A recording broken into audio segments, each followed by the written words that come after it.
Do'stlar, sizlarga eng arzon jetki traventin topib qo'ydim. Barchangizga assalomu alaykum. Bugun bizlar mana Navoiyga tashrif buyurdik. Usta akalarimiz Navoiyga kelib, mana shu cho'li fasad qismida jetki traventin o'rib beradi.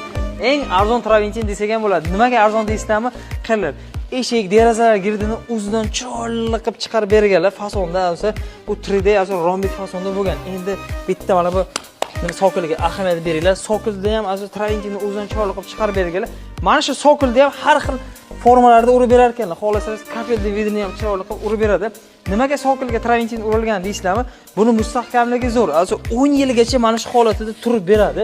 Qarshi suv tegsa ham, loy tegsa ham hech narsa qilmaydi. Shuni yuvib taraverasizlar. Masalan, bilasizlar, ko'pchilik masalan suv sepasizlar hovlilarga, to'g'rimi? Lekin mana shu sokulga ham traventin urib berganlar bir xil o'zini kuchini yo'qotmaydi.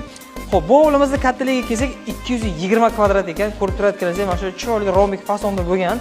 Usta akalarimiz 10 kunda ichida mana shu hovlimizni bitkazib berishibdi. Ham sifatli, ham tez. Bitta sifatga baho beringlar. Juda ham chiroyli chiqqan asar. Naq 10 yillik garantiyasi bor. 12 ta viloyat bo'yicha murojaat qilinglar. Usta akamiz o'zlari Samarqanddan, aziz do'stlar. Kvadrat metriga kelsak, 1 kvadrat metr mana shu hovlimizda $9 bo'libdi.